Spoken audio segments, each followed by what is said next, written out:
بسم اللہ الرحمن الرحیم۔ ناظرین السلام علیکم۔ آپ قیادت کا یوٹیوب چینل قیادت ٹی وی دیکھ رہے ہیں۔ میں ہوں آپ کا میزبان شریف گوندل۔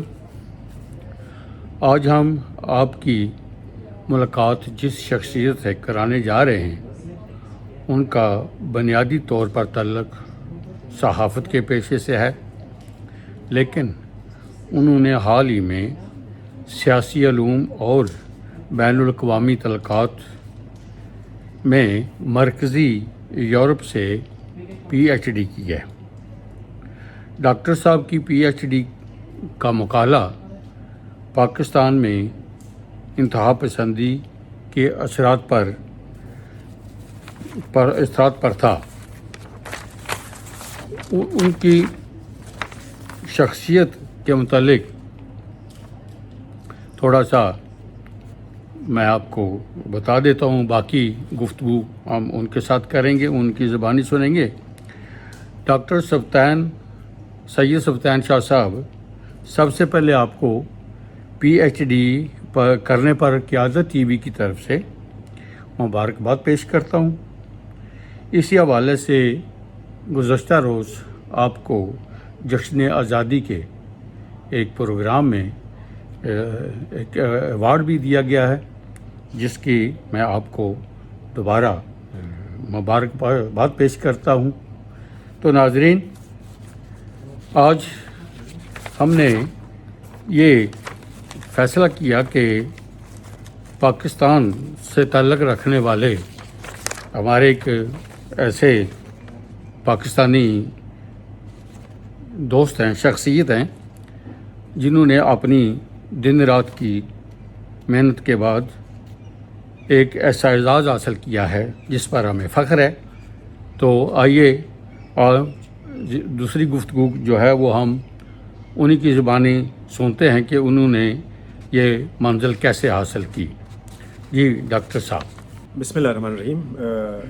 جناب چودھری شریف گوندل صاحب، میں انتہائی آپ کا مشکور ہوں کہ آپ نے مجھے موقع دیا بولنے کا، اور میں آپ کے کام کو بھی بہت زیادہ اپریشیٹ کرتا ہوں، سراہتا ہوں کہ آپ نے ناروے میں صحافت کو زندہ رکھا ہوا ہے۔ آپ ایک برج کا کردار ادا کر رہے ہیں نارویجن سوسائٹی اور نارویجن پاکستانی سوسائٹی کے درمیان، اور پھر آپ پاکستان کے کلچر کو اپنی صحافت کے ذریعے فروغ دیتے ہیں۔ جہاں تک آپ کا سوال جو میری ریسرچ کے حوالے سے ہے، جو پی ایچ ڈی کی ریسرچ ہے، یہ پی ایچ ڈی کا تقریباً کوئی لگ بھگ 5 سال کا پروجیکٹ تھا۔ 2015 نومبر 2015 میں نے مرکزی یورپ کی بہت ہی امپورٹنٹ یونیورسٹی ہے، یونیورسٹی آف وارسا، پولینڈ کے دارالحکومت میں پبلک یونیورسٹی ہے یہ گورنمنٹ کی، وہاں سے میں نے اپنی پی ایچ ڈی کا آغاز کیا۔ اس سے پہلے نیشنل ڈیفینس یونیورسٹی اسلام آباد سے میں نے انٹرنیشنل ریلیشن میں ایم فل کیا تھا، اور اس سے مجھے کافی حوصلہ ملا کہ مجھے آگے بھی پڑھنا چاہیے۔ مجھے بہت زیادہ حوصلہ افزائی وہاں میرے جو میرے جو اساتذہ تھے، خاص طور پر ڈاکٹر بریگیڈیئر محمد خان صاحب، اور پھر ایک خاتون پروفیسر ہیں ڈاکٹر لبنہ عابد علی صاحبہ، ان کی وجہ سے مجھے بہت زیادہ حوصلہ اور ہمت ملی، اور یہ پی ایچ ڈی کا پروجیکٹ میں نے نومبر 2015 میں شروع کیا۔ اپنی محنت کے علاوہ اس میں ایک جو انسان کے لیے جو پی ایچ ڈی کی اسٹڈی ہے، اس کے لیے بہت ضروری ہے کہ انسان صبر سے کام لائے۔ یہ انتہائی صبر آزما کام ہے، انسان کو کبھی ہمت نہیں ہارنی چاہیے، حوصلہ رکھنا چاہیے، اور اس میں ساتھ ساتھ اخراجات بھی بہت زیادہ ہیں کہ آپ کی آمدنی کے ذرائع کم ہو جاتے ہیں جب اسٹڈی میں آپ پڑھتے ہیں، لمیٹڈ ہو جاتے ہیں، اس میں آپ نے صبر کرنا ہے۔ اور یہ جو میرا کورس ورک کے علاوہ میرا جو پی ایچ ڈی کا کورس ورک کے علاوہ یہ 60 کریڈٹ آورز کا کورس ورک جو تقریباً 3 سال پر محیط تھا، اس کے علاوہ جو ریسرچ ہے ساتھ ساتھ چلتی رہی ہے، کل 4 سال 8 مہینے یہ پورا ایک پروجیکٹ تھا پی ایچ ڈی کا۔ اس میں بہت ساری مشکلات دیکھی میں نے۔ 1 سال بیلجیم میں بھی لگایا اور وہاں پر بھی مختلف کورسز کیے۔ اس میں جو کورسز شامل ہیں اس میں آپ کو چیزیں زیادہ بتا دیتا ہوں کہ فارن پالیسیز میں ہے، انٹرنیشنل ریلیشنز ہے، اس میں انٹرنیشنل پولیٹیکل اکانومی ہے، پیس اینڈ کانفلکٹ اسٹڈیز میں ہے، اس میں یورپین انٹیگریشن بھی سبجیکٹ میں نے اس کے لیے اپنی اسٹڈی کے لیے منتخب کیا تھا.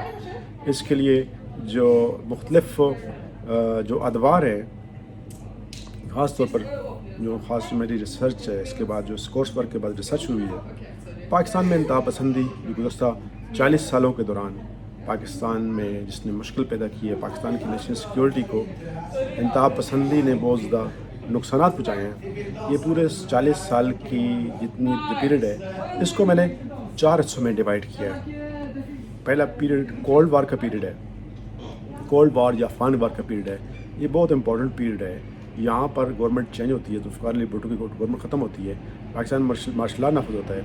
وہاں پر اسلامائزیشن آف پاکستان ہوتی ہے، افغان وار شروع ہوتی ہے، ایران کا انقلاب آتا ہے، پاکستان کے اندر مختلف بیرونی طاقتوں کا اثر و رسوخ بڑھتا ہے.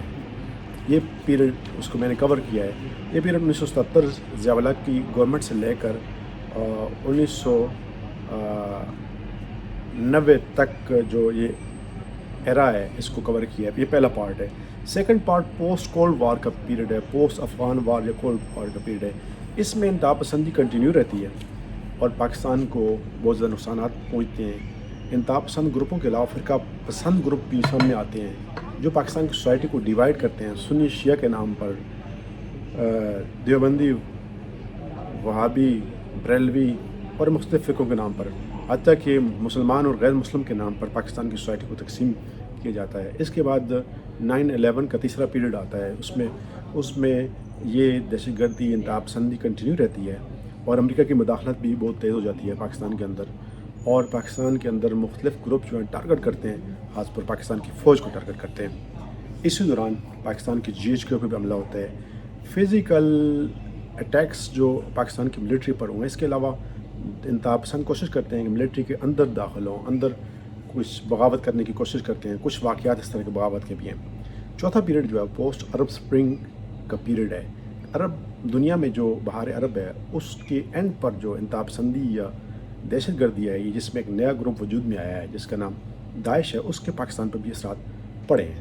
اور پاکستان نے اس کے بعد اپنا جو ملٹری ڈاکٹرائن ہے چینج کیا ہے. پاکستان کی ملٹری ڈاکٹرائن میں سب سے پہلے ٹریڈیشنل اینیمی جو تھا وہ انڈیا تھا، لیکن یہاں پر اضافہ کیا پاکستان نے 2013 میں کہ پاکستان کا جو ٹریڈیشنل اینیمی انڈیا کے علاوہ انتہا پسندی، ہوم گرون ملیٹنسی اور دہشت گردی بھی پاکستان کا دشمن ہے. تو پاکستان 2014 میں ملٹری آپریشن شروع کیا ضرب عضب کے نام سے. بڑا کامیاب آپریشن رہا، اور ساتھ ساتھ پاکستان نے اس کے بعد 2017 میں رد الفساد کے نام سے آپریشن شروع کیا، اور کافی حد تک ان گروپوں کو، ان انتہا پسند گروپوں کو، دہشت گرد گروپوں کو پاکستان نے کنٹرول کیا. لیکن ایک چیز جو باقی ہے جس میں نے آئیڈینٹیفائی کیا ہے کہ جو سوچ، جو انتہا پسندہ سوچ جو ہے، انتہا پسندانہ سوچ ابھی تک بہت سے گروپوں میں باقی ہے. پاکستان میں مزید اصلاح کی ضرورت ہے. پاکستان میں مدرسوں کا سلیبس بہتر بنانے کی ضرورت ہے. پاکستان میں ایجوکیشن ادارے جو ہیں ان کو ایک مشترکہ سلیبس، قومی سلیبس دینے کی ضرورت ہے. پاکستان میں جوڈیشری کا سسٹم ہے، اس کو بہتر بنانے کی ضرورت ہے تاکہ لوگ مایوس نہ ہوں، مایوس ہو کر دہشت گرد گروپ، انتہا پسند گروپ جوائن نہ کریں. پاکستان میں سیاسی اصلاحات کی ضرورت ہے. پاکستان میں بہت سے جگہوں پر جو کام کرنے کی ضرورت ہے، اس میں وسیع پیمانے پر اقدامات حکومت کرے گی تو پھر جا کامیاب ہوگی. صرف فوجی ایکشن لینے سے، صرف پھانسیاں لگانے سے دہشت گردوں کو مارنے سے یا بھگانے سے کام نہیں ہوگا، بلکہ سافٹ ایکشن کرنا بھی ضروری ہے. تو یہ ایک خلاصتاً میں نے آپ کو بتایا کہ یہ ریسرچ جو ہے میں نے اب تک جو کی ہے، اس جو PhD کا میرا مقالہ تھا، اس کا یہ نچوڑ اور مفہوم ہے. شاہ صاحب، آپ کی تحقیق سے پاکستان اور پاکستان کے عوام کو کیا فائدہ ہوگا؟ اس تحقیق سے کیا فائدہ ہوگا؟ یہ ریسرچ جو مقالہ ہے، تھیسس ہے، تقریباً 330 صفحات پر مشتمل ہے، اور اس میں جو ریسرچ ہوتی ہے وہ ان بائسڈ ہوتی ہے، غیر جانبدار ہوتی ہے. سوسائٹی کے اندر ریسرچ کرنے کا مقصد یہ ہوتا ہے کہ آپ اوریجنل نالج، نیا علم فراہم کریں اور سوسائٹی کے اندر بہتری آئے. سوسائٹی کی خوشحالی کے لیے، ترقی کے لیے ریسرچ کی جاتی ہے. اس کا مقصد بھی یہ ہے کہ پاکستان میں اصلاحات ہوں، پاکستان کے نظام میں بہتری آئے. انتہا پسند قوتوں کو، جنہوں نے پاکستان کی قومی سلامتی کو نقصان پہنچایا ہے، یعنی اس کی جو پاکستان میں آئیڈینٹیفائی کی ہیں، ان میں 5 سیکٹر نیشنل سیکیورٹی کے آئیڈینٹیفائی کیے ہیں، ان کو نقصان پہنچایا. پاکستان کی سیاسی حالات کو نقصان پہنچایا، پاکستان کی جو political dimension of national security ہے اس کو نقصان پہنچائے، پاکستان کی ملٹری کو نقصان پہنچائے، فوج کو نقصان پہنچائے جو پاکستان کا بہت ہی انتہائی مضبوط ادارہ ہے، پاکستان کی اکانومی کو بہت زیادہ نقصان پہنچائے، یہ آئیڈینٹیفائی کیا ہے، پاکستان کی جو cultural dimension of national security ہے، ایک ثقافتی پہلو ہے پاکستان کا، پاکستان کے اندر ایک رچ ثقافت ہے، بہت زیادہ پاکستان کے اندر ثقافت کے حوالے سے پوٹینشیل موجود ہے، اس کو نقصان پہنچائے۔ اس کے علاوہ ہیومن ڈائمنشن، آخری dimension human dimension of national security میں نے آئیڈینٹیفائی کیا کہ اس پر بھی اثرات پڑے ہیں۔ ہیومن ڈائمنشن کے 3 پہلو ہوتے ہیں، ایک پرسنل سیکورٹی ہے انسان کی، دوسری کمیونٹی سیکورٹی ہے، تیسری political security of human dimension of national security ہے۔ ان چیزوں کو آئیڈینٹیفائی کرنے کا مقصد یہ ہے کہ یہ جو کمزور پہلو ہیں جہاں پر یہ مشکلات پیدا ہوئی ہیں، ان مشکلات کو آئیڈینٹیفائی کر کے اصلاح کی جائے تاکہ آئندہ آنے والے وقتوں میں بہتر اقدامات ہو سکیں اور پاکستان کو ایک بہتر اور مضبوط ملک بنایا جا سکے۔ شاہ صاحب، آپ یورپ آتے جاتے رہتے ہیں، اوورسیز پاکستانیوں کے مسائل کے بارے میں کچھ اپنے خیالات کا اظہار فرمائیں گے؟ یہ بہت امپورٹنٹ سوال ہے یہ اوورسیز پاکستانیوں کے حوالے سے۔ اوورسیز پاکستانی تقریباً 90 لاکھ پاکستانی باہر رہتے ہیں اور ان کا کنیکشن جو ہے پاکستان کے ساتھ بہت گہرا ہے، کیونکہ بنیادی طور پر ان کا ملک ہے، ان کی سرزمین ہے، ان کی مٹی ہے، اور مٹی سے ہر کوئی وابستہ رہنا چاہتا ہے، محبت کرتا ہے، پیار کرتا ہے اپنے آبائی وطن سے۔ ان کے پاکستان کے حوالے سے بہت سارے مسائل ہیں، ان کے اپنے مسائل ان کے اپنے ملکوں میں جہاں پر رہتے ہیں وہ ہیں، لیکن جو پاکستان کے حوالے سے مسائل ہیں وہ حل طلب ہیں، حل ہو سکتے ہیں۔ نمبر ایک مسئلہ یہ ہے کہ ان کی آواز وہاں پر سنی نہیں جاتی۔ اگر پاکستان کی پارلیمنٹ میں ان کو مبصر کا درجہ دے دیا جائے، ان کی سیٹیں رکھی جائیں مبصر کے طور پر، وہاں پر بیٹھیں اور اپنی آواز کو وہاں پر پہنچا سکیں تو یہ ایک بہت بڑا قدم ہوگا۔ اس سے پاکستان اور اوورسیز پاکستانیوں کے درمیان جو کنیکشن ہے، رابطے ہیں، مزید بہتر ہوں گے۔ ان کے مسائل آپ کو بھی پتہ ہے کیا مسائل ہیں ان کو مسائل رہتے ہیں، نادرا کے حوالے سے مسائل رہتے ہیں، پاسپورٹ کے حوالے سے مسائل رہتے ہیں، سفارت خانے جو باہر دنیا میں ہیں ان کے ساتھ ان کے تعاون کے حوالے سے بھی مسائل رہتے ہیں ان کو۔ اس کے علاوہ پاکستان کے اندر ان کی پراپرٹی ہے، پراپرٹی کے حوالے سے بہت سے مسائل ہیں، ان سب مسائل کو حل کیا جا سکتا ہے۔ اتنے مشکل مسائل نہیں ہیں، یہ مسائل اگر حکومت توجہ دے تو ان کو حل کر سکتی ہے اور اس سے بہت زیادہ فائدہ ہوگا۔ یہ جو باہر رہتے ہیں یہ چاہتے ہیں کہ ان کی فیملیز، ان کے بچے پاکستان جائیں اور پاکستان کے اندر ٹورزم کو فروغ ملے، ان کی جو ثقافت ہے، ان کی جو اپنی اقدار ہیں وہ مضبوط ہوں اور یہ پاکستان سے جڑے رہیں۔ تو حکومت پاکستان کو چاہیے کہ ان کے مسائل کو حل کرے، ترتیب بنیاد پر ان کی باتوں کو سنا جائے اور ان کی رسپیکٹ کی جائے۔ جب بھی پاکستان جائیں ان کا احترام کیا جائے، محکموں کو وہاں پر محکموں کے لوگ ہیں جو ان کو سمجھایا جائے، ان کو بتایا جائے، حکومت ایک ڈائریکشن جاری کرے کہ جب بھی اوورسیز پاکستانی پاکستان آئیں ان کو احترام کی نگاہ سے دیکھیں، ان کی ہیلپ کریں، تعاون کریں ان کو۔ ناظرین، آپ نے سید سلطان حسین شاہ صاحب کے خیالات سنے، انہوں نے تفصیل سے اپنی پی ایچ ڈی کے متعلق بتایا، تو ہمیں یہ بڑی خوشی ہے۔ آج کے بعد ہم انہیں ڈاکٹر سید سلطان حسین شاہ کہا کریں گے اور یہ ہمارے لیے بڑے فخر کی بات ہے۔ مجھے امید ہے کہ آپ ڈاکٹر صاحب کی گفتگو سے استفادہ کریں گے۔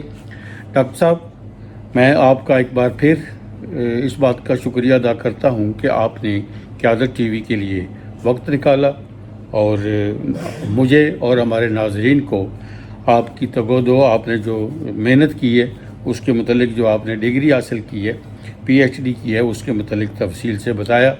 تو میں ایک بار پھر آپ کا شکریہ ادا کرتا ہوں اور دعا کرتا ہوں کہ اللہ تعالیٰ آپ کو مستقبل میں اپنے مقاصد میں کامیاب فرمائے۔ جناب گوندر صاحب، میں بھی آپ کا انتہائی مشکور ہوں کہ آپ نے اپنا قیمتی وقت مجھے دیا اور مجھ سے بات کی، اور پھر میں شکر گزار ہوں نارویجین پاکستانی کمیونٹی کا، خاص طور پر پاکستان یونین ناروے کا، جنہوں نے گزشتہ روز جشن آزادی کی پاکستان کی اپنی سالانہ تقریب میں مجھے ایوارڈ سے نوازا۔ اللہ تعالیٰ ہم سب کا حامی ناصر ہو، آپ سلامت رہیں اور آپ کی جو کوششیں ہیں اسی طرح جاری رہیں۔ تو ناظرین، میں آپ سے اجازت چاہوں گا کہ اللہ تعالیٰ ہم سب کو اپنے حفظ و امان میں رکھے